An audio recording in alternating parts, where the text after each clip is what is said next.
نہ کوئی غم کرو نہ خوف، خوشیاں مناؤ جنت کی جس کا تم سے وعدہ کیا گیا تھا۔ اللہ کی ربوبیت پر اطمینان جب انسان کو ہو جاتا، میرا رب اللہ ہے، ربی اللہ، انسان کے لیے نہ کوئی کھٹکا، نہ کوئی خطرہ، نہ کوئی خوف، نہ کوئی حزن۔ جو کچھ ہو رہا ہے کس کے اذن سے ہو رہا ہے؟ اللہ کے اذن سے۔ اللہ کے اذن کے بغیر پتا تک نہیں ہلتا۔ یہ کوئی اندھا بہرا مادہ نہیں ہے جس سے مجھے کوئی خوف ہو۔ اندھا بھینسا چلا آ رہا ہو اس سے تو ڈرنے کا ہر انسان کو ڈرنا چاہیے، نہ معلوم کس کو ٹکر مار دے۔ لیکن نہیں، اس کائنات کو چلانے والا ایک سمیع و بصیر خدا ہے۔ وہ جو میرا دوست ہے، میرا ولی ہے۔ اللہ ولی الذین آمنوا یخرجہم من الظلمات الی النور۔ اللہ اہل ایمان کا ولی ہے، ساتھی ہے، پشت پناہ ہے، مددگار ہے، حمایتی ہے۔ بتائیے جسے یقین ہو جائے کہ اللہ میرا مددگار، اللہ میرا محافظ، اللہ میرا پشت پناہ، اللہ میرا حمایتی، اس کے لیے کوئی خوف ہوگا؟ اس سے کوئی ڈر ہوگا؟ میں مثال دیا کرتا ہوں ایک بہت سادہ، پنجاب کے دیہات کی۔ تو بڑا چودھری ہے اور کوئی غریب کسان ہے۔ اس غریب کسان کے جانوروں کو ہر وقت اندیشہ ہوگا چوری کا، کوئی میری بھینس کھول کر نہ لے جائے، کوئی میرا بیل کھول کر نہ لے جائے۔ لیکن جس کے بارے میں یہ سب کو معلوم ہو کہ وہ جو بڑا چودھری ہے وہ اس کا دوست ہے، اس کی بچیا کو کوئی خوف ہوگا؟ اس کی بھینس پر کوئی ہاتھ ڈالے گا؟ اسے کوئی اندیشہ ہوگا؟ نہیں۔ کیوں؟ کہ وہ بڑا چودھری، بڑا اس کا یہاں کا سردار، جاگیردار، سب کو معلوم ہے وہ میرا دوست ہے، کوئی میرے خلاف اقدام نہیں کر سکتا۔ اس دنیا میں یہ چھوٹی سی بات اگر آپ کے دلی اطمینان اور سکون کا باعث بن سکتی ہے تو ذرا تصور کیجئے۔ میں لفظ تصور استعمال کروں گا صرف اس لیے کہ اس کا ہم جس کو کہتے ہیں ادراک اور شعور کر نہیں سکتے، اگر کے ساتھ کر سکتے۔ اگر یقین ہو کہ اللہ میرا مددگار اور یقین ہو کہ اللہ ہر آن میرے ساتھ ہے، پھر کوئی خوف؟ کس کا خوف؟ کوئی شے اللہ سے بالا تر ہے؟ کوئی قوت اس سے زیادہ طاقتور ہے؟ کوئی اس کے ارادے کو بدلنے والا ہے؟ کوئی اس کی مشیت کے آڑے آنے والا ہے؟ یہی بات ہے جو حضور نے فرمائی۔ یہ ایمان کا حاصل ہے لب لباب، کہ دیکھو اچھی طرح اس بات کو ذہن نشین کر لو، اگر تمام انسان مل کر تمہیں کوئی نقصان پہنچانا چاہے نہیں پہنچا سکتے، مگر جو کچھ اللہ نے لکھ دیا ہو، اور تمام انسان مل کر تمہیں کوئی نفع پہنچانا چاہے نہیں پہنچا سکتے، مگر وہ شے جو اللہ نے طے کر دی۔ آپ پھر میں کہوں گا ذرا طاری کیجئے، اسے فرض کیجئے، اسے سوچئے۔ اگر اس حدیث پر ہمارا دل ٹھکا ہوا ہو تو کسی سے ڈر ہوگا؟ یہ مجھے نقصان نہ پہنچا دے، یہ میری رپورٹ خراب نہ کر دے، یہ میری انکریمنٹ نہ رکوا دے، یہ میرا یہ نہ بگاڑ دے، یہ میرا یہ نقصان نہ پہنچا دے۔ اس کا ڈر، اس کا ڈر، اس کا خوف، اس کی خوشامد، اس کے لیے جا کر طرح طرح سے اپنی عزت نفس کو ذلیل کروانا اس کے سامنے، یہ سب کچھ کیوں کرتا ہے انسان؟ جب سمجھتا ہے کہ اس کے ہاتھ میں میرا کوئی نفع ہے، اس کے ہاتھ میں میرے لیے کوئی ضرر ہے، یہ مجھے کوئی غضب پہنچا سکتا ہے، یہ مجھے کوئی نقصان پہنچا سکتا ہے، یہ میرا کوئی کام بنا سکتا ہے، یہ میری کوئی ضرورت پوری کر سکتا ہے، اسی کا نام شرک ہے۔ جہاں آپ نے یہ سمجھا کہ غیر اللہ کے اندر کوئی طاقت موجود ہے، وہی شرک ہے۔ بتوں سے تجھ کو امید خدا سے نو امیدی، مجھے بتا تو صحیح اور کافری کیا ہے؟ شرک تو یہ ہے جس پر بھی تمہیں یہ خیال ہے، کلمہ ہے یہ کلمہ سوم، لا حول ولا قوت الا باللہ۔ ذرا اس پر دل کو کبھی اگر آپ تصور کریں، پھر فرض کریں، دل ٹھک جائے اس پر، کوئی طاقت نہیں۔ یہی بات تھی جو شیخ عبد القادر جیلانی رحمۃ اللہ علیہ نے اپنی وصیت میں اپنے بچے سے کہی۔ 11ویں دینے والے ہیں لیکن حضرت شیخ عبد القادر جیلانی کی وصیت اور تعلیمات کو کتنے لوگ ہیں کہ جانتے ہو؟ یہ جن مقامات تک پہنچے ہیں وہ کس چیز کی بدولت پہنچے؟ انہوں نے جو پیغام دیا وہ کیا تھا؟ اے میرے بچے، جس طریقے سے قرآن مجید میں حضرت لقمان کی نصیحتیں جو ہے نقل کر دی گئی ہیں، میں یہ عرض کروں گا بالفرض اگر قرآن حضرت عبد القادر جیلانی کے بعد نازل ہوا ہوتا تو شیخ عبد القادر کی یہ نصیحتیں بھی قرآن میں درج ہوتی۔ اتنی اونچی نصیحتیں ہیں۔ اے میرے بچے، اس حقیقت کو ذہن نشین کر لے، لا فاعل فی الحقیقت ولا مؤثر الا اللہ۔ اس کائنات میں نہ کوئی فاعل حقیقی ہے نہ مؤثر حقیقی ہے سوائے اللہ۔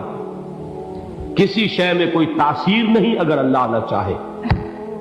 آگ جلا نہیں سکتی اگر اللہ نہ چاہے، پانی ڈبو نہیں سکتا اگر اللہ نہ چاہے، زہر ہلاک نہیں کر سکتا اگر اللہ نہ چاہے، کوئی چیز فائدہ نہیں پہنچا سکتی اگر اللہ نہ چاہے۔ تو در در پہ کیوں سر جھکاتے ہو؟ در در پر کیوں جبیں سائی کرتے ہو؟ سب کے سامنے کیوں ہاتھ پھیلاتے ہو؟ ایک اللہ سے مانگو، ایک اللہ کے سامنے زمین پر اپنی جبین رکھو۔ لا فاعل فی الحقیقت ولا مؤثر الا اللہ۔ نظر آتا ہے ہمیں کہ پانی پیاس بجھا دیتا ہے، پیاس بجھانے کی صلاحیت پانی میں نہیں ہے، اللہ کے اذن سے۔ کھانا بھوک مٹا دیتا ہے، بھوک مٹانے کی صلاحیت کھانے میں نہیں ہے، اذن رب میں ہے۔ دیکھیے یہی یقین تھا حضرت موسیٰ علیہ السلام کا واقعہ یاد کیجئے۔ سامنے سمندر آ گیا ہے، قوم دیکھتی ہے پیچھے کہ گرد و غبار کا طوفان، معلوم ہوا کہ فرعون اپنے لشکر سمیت آ گیا۔ لشکر جب چلتا تھا تیز رفتاری کے ساتھ تو گرد و غبار کا جو طوفان اٹھتا تھا اس کا تصور کیجیے، اور لمحہ بلمحہ وہ قریب آ رہا ہے۔ پوری قوم نے کیا کہا؟ اے موسیٰ انا لمدرکون، اے موسیٰ ہم تو پکڑے گئے۔ قرآن مجید نے تو یہاں وہ باتیں نہیں لکھی ہیں، لیکن تورات میں یہ درج ہے کہ بنی اسرائیل جھگڑنے لگے، دست و گریبان ہو گئے موسیٰ کے ساتھ۔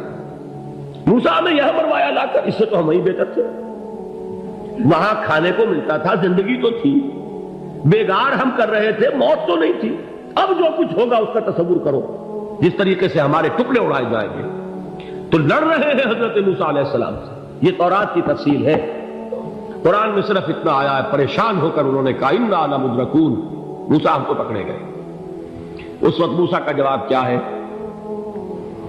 کلا ان معی ربی سیہدین، نہیں، میرے ساتھ میرا رب ہے، وہ راستہ دے گا۔ بتائیے کہاں راستہ نظر آ رہا ہے؟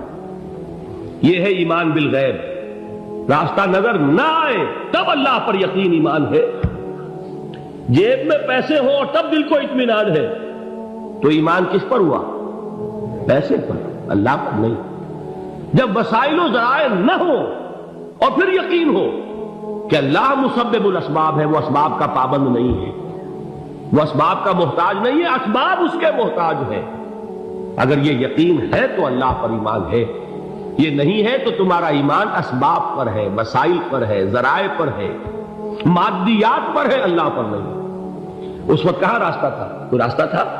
سمندر ہے اور ادھر سے لشکر آ گیا ہے۔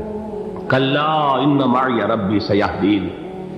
اب دیکھیے ایمان کہہ دینا آسان ہے، ہوا معکم اینما کنتم، جہاں کہیں بھی تم ہوتے ہو اللہ تمہارے ساتھ ہوتا ہے، لیکن اس کا یقین قائم ہو جائے تو زمین و آسمان کا فرق واقع ہو جائے۔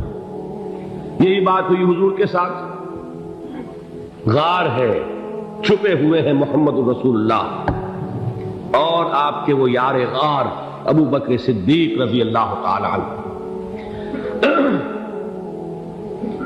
اقبال نے حضرت ابو بکر کی شان میں چند اشعار کہے صرف، لیکن واقعہ یہ ہے کہ بھاری بھاری نظموں پر اور قصیدوں پر بھاری ہے، طویل ترین نظمیں اور قصیدے ہوں ان پر بھاری ہے۔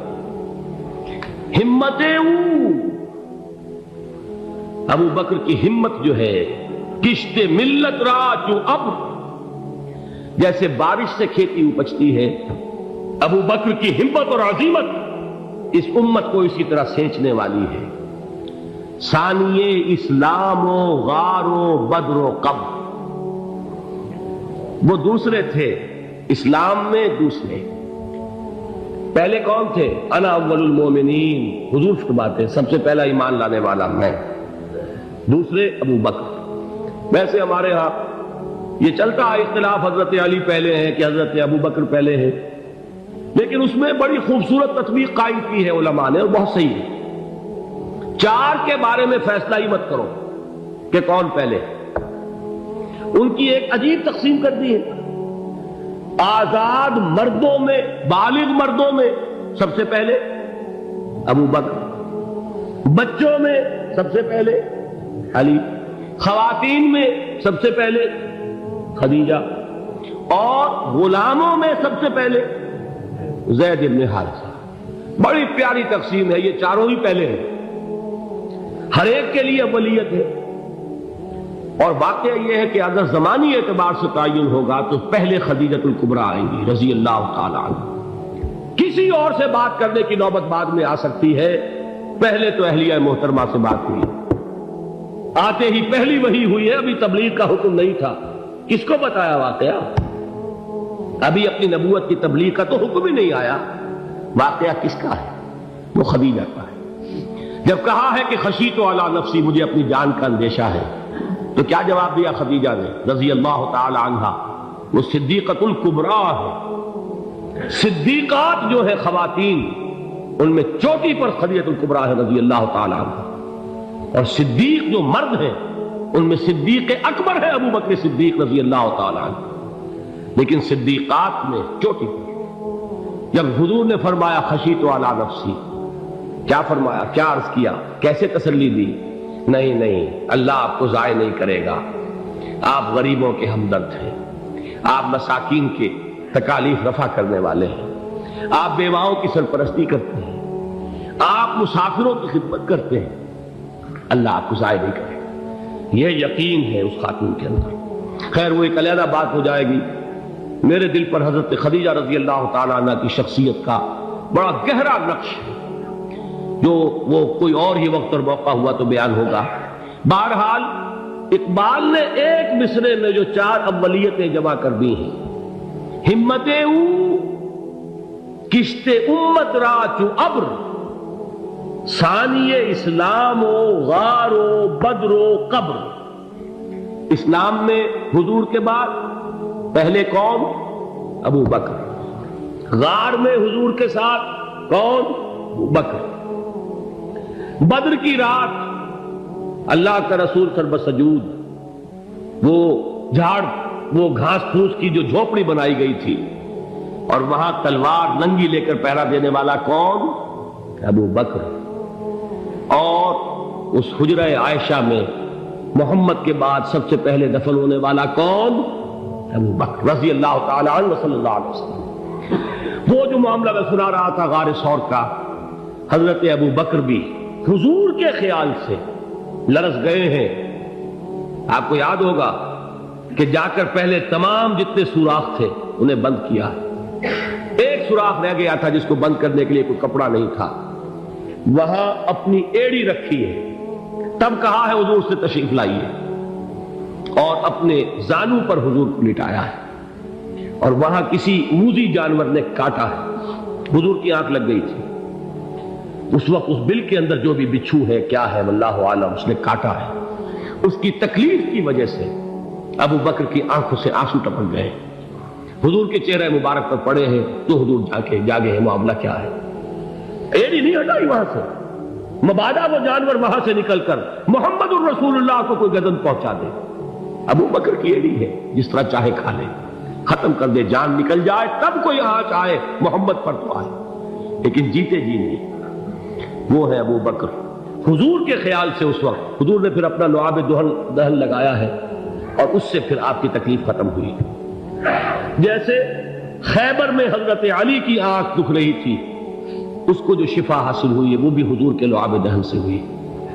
تو بہرحال اس وقت انہوں نے کہا ہے کہ اے نبی یا رسول اللہ، اگر اس وقت ان میں سے کسی نے غیر ارادی طور پر بھی اپنے قدموں کی طرف جھانک لیا تو پکڑے جائیں، کیا جواب تھا اللہ کے رسول کا؟ لا تحزن ان اللہ معنا، اللہ ہمارے ساتھ سے، کیوں گھبراتے ہو ابو بکر؟ یہ ہے ایمان باللہ، میرا مالک اللہ، میرا رازق اللہ، میرا محافظ اللہ، میرا مددگار اللہ، میرا پشت پناہ اللہ، میرا دوست